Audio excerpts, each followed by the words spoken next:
Well, yay. We get to have a conversation with you, Pedro, head of research at DappRadar, been in the industry since 2017, but you have a different background too. You're at EY for 6 years, but you and your team at DappRadar have an immense amount of data around our industry. I invited Mona Howe from Metaverse Express to join us as well today. She had so many cool insights and some great questions. And we like to invite more folks from the community to come and share with the people that gather with us. So we're excited to have you come speak at NFT.London, November 3rd and 4th. But for folks that don't know much about you, Pedro, do you want to give us a introduction, a little bit of your background? Sure, Ian. Thanks for the invite, first of all. And as you were mentioning, yes, my background is in finance. I studied finance and quantitative finance as well. I worked 6 years for EY, as you mentioned, doing financial and data-driven analysis and initiatives. And then I discovered blockchain and I got really in love with the technology. So I started trading crypto in early 2017, experienced the first big bull run of 2018. And from there, I started to go further down the rabbit hole. And last year, I joined DappRadar as a senior blockchain analyst. And now I'm having the opportunity to lead a Web3 research branch of our organization. So yeah, looking forward to be with you guys. Well, congratulations on your success up to this point, but don't stop. You need to keep doing the great work along with your peers. And going down the rabbit hole. We've all been there with you. Yes, we will. It's like a black hole. It sucks you in and lets you out. You never come out. Even time passes in a different pace in this industry. We were joking just the other day. A colleague went out for a couple of days for holiday, and it's like, dude, I've been out for an entire year. Like, it's crazy how fast time flies here. You're out of Mexico, right? Mexico City, yes. Mexico City. But the company, DappRadar, is a Lithuanian company, correct? Mm-hmm. Correct. They are based in Kaunas, in Lithuania. That is where the headquarters are. But we are over 80 people from 22 different countries. So that's also a really nice experience to have so many cultures and mindsets and nationalities working all together, creating this world's Dapp store. And how cool too, Ian, to know that we have people from Lithuania who are going to be at the event. Yeah, we had about 1,300 people register to speak. Yeah. And it was about 80% of them had never registered to speak at our NFT NYC event. And so we chose 800, and almost everybody are new people, which is really, really good for the community. Pedro, maybe we could talk a bit about diversity of teams and how that impacts the way that projects become innovative. I know that Mona had some questions as well, so I hope. That's great. That's a great start. But we talk about diversity of teams, right? You have 80 different people on the team, all spread throughout all these different countries, every with different cultures, different religious beliefs, different ways of seeing the world, different backgrounds in terms of your finance. Many probably are engineering.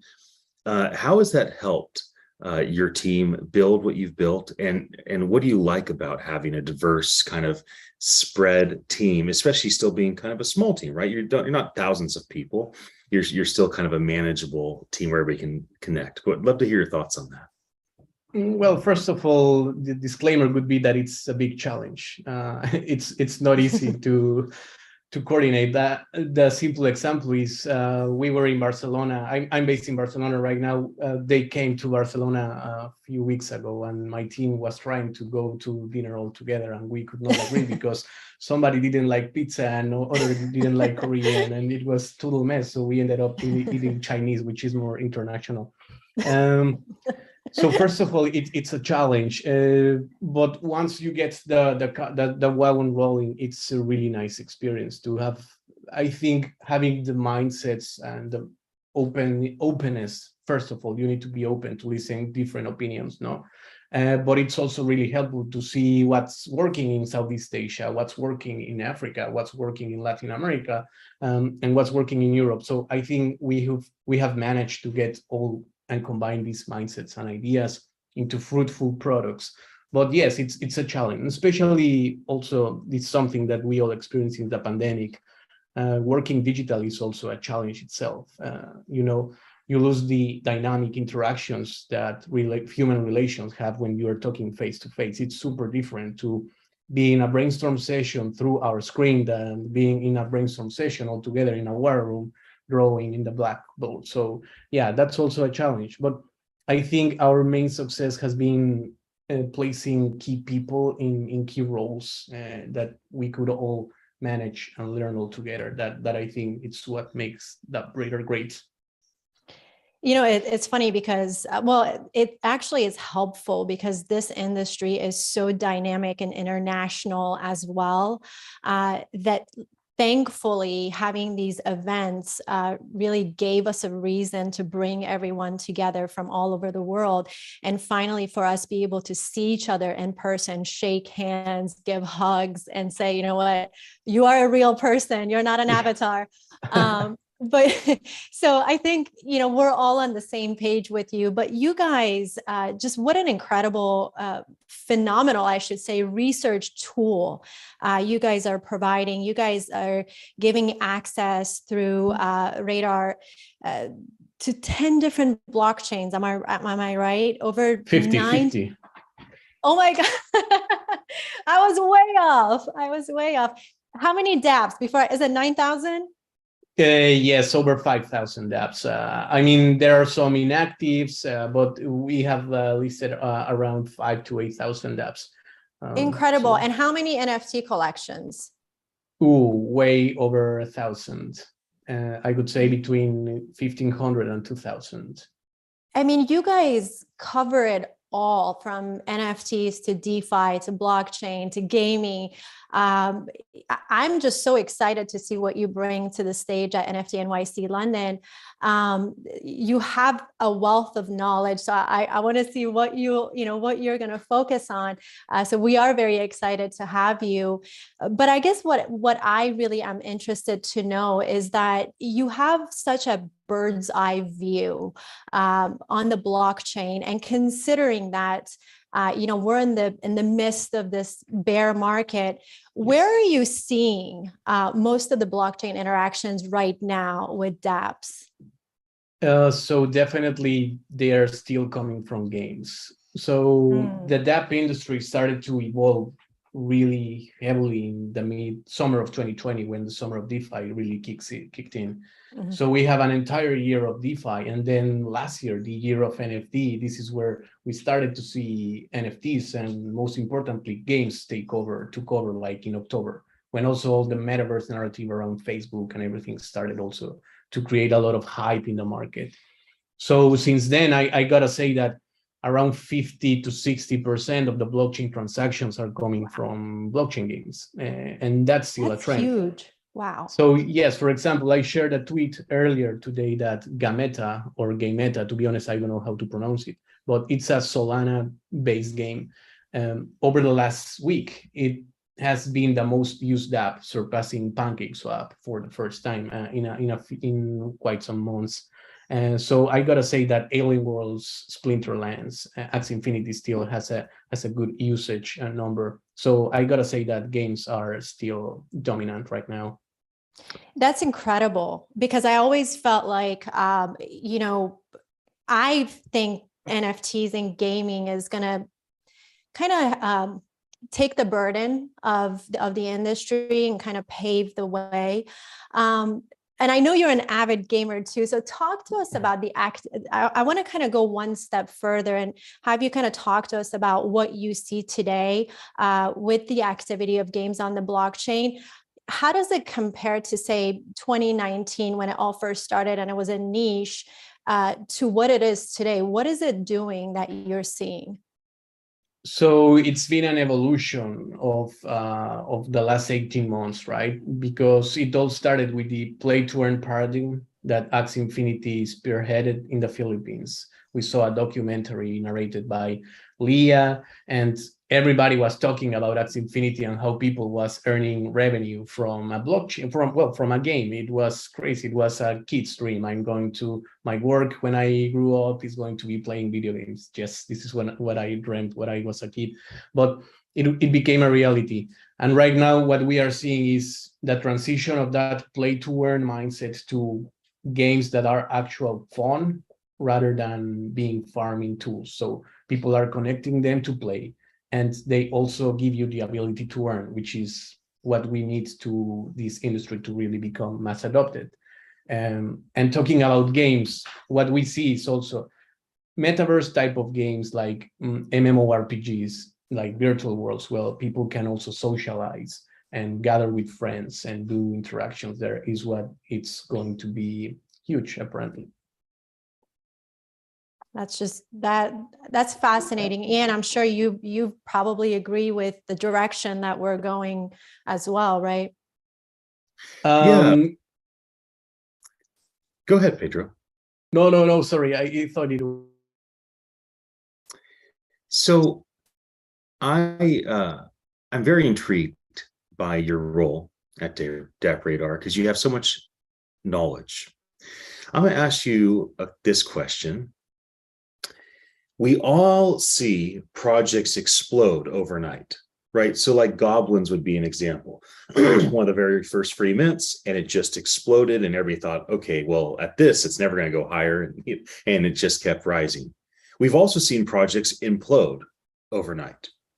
So my question to you is, when you look at the industry right now, and you understand that most projects don't explode or implode, they just, nobody knows about them, but the ones that have explosive growth or that just fail, like because something went toxic on Discord or whatever it is. In this industry, do you think it's easier for the unexpected explosion, the good thing, or do you think it's easier for things to take a toxic and negative turn and implode? And why is that? I mean, I think like as all things in life, it's way easier to destroy than create. So I'm gonna go with the latter. That's the truth. But at the same time, it's of course shameful to see projects that you see grow become unsustainable, because in the end they prioritize their short-term growth over their long-term sustainability, right? We see this happening with a couple of Binance games last summer. Axie Infinity, to some extent, also suffered from that. They needed to revamp their whole game economy, and they lost a good chunk of their audience. Fortunately, they are a very solid project, and now they are recovering their game, and they're still a leading game. But it's definitely something that happens frequently. And for example, talking about Goblin Town, it's a very interesting case. For me, it's an outlier, to be honest. Like they did the entire opposite of what we advise not a project to do. Launch with stealth owners, launch without the utility, no roadmap, just without Discord. Just this is for the good of people. Let's see how far we can go. And fortunately, this was a project with true mission behind. Their owners, their founders really always had in mind what they wanted to achieve with this. But we also see a lot of projects that are only here for grabbing cash, which is also a sad truth of the industry still. Yeah, so, I mean, it feels like that's always been the case, whether it's pre-internet, Web 1, Web 2, Web 3. People are always looking for a chance to exploit an opportunity. I think the difference with the NFTs is that this is a real legitimate case use for distributed ledger technology. Smart contracts are likely going to run the world and automate things. And so this is, as we talked earlier before we even started, the avatars, the PFPs was kind of the thing that really allowed this to get traction in a new way. I have one final question for you, but I want to invite you, Mona, if you have anything else you'd like to ask Pedro about. You want to go first, or should I go? You go first. Okay, well, go ahead. I insist. You go first. All right, I'm going. You know what, Pedro, like I said earlier, there is so much that I know you have to bring and you're bringing to NFT NYC. Give our viewers and the people that are coming to join you here your talk, what should they be expecting there? And what are you hoping to walk away with from NFT NYC London? Yes, again, as I cannot remember right now, we talked live, or it was previously that we talked about education and bringing awareness about this technology to a broader audience is, of course, always the goal, that people leave the session learning something. So I would love to share some insights that we are seeing in the market, which trends are happening right now.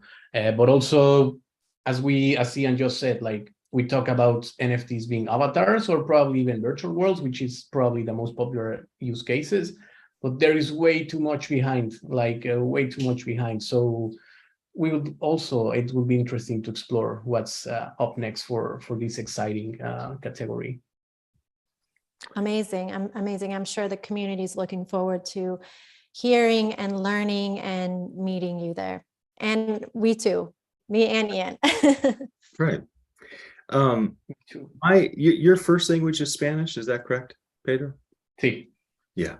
So my final question, I was hoping you could answer it in Spanish, if you would be okay with that. Yes. You know, if people really want to know what you have to say and they don't speak Spanish, they can use a translating tool. But the reality is we express ourselves differently in our mother tongue. I only speak English, so I don't really understand.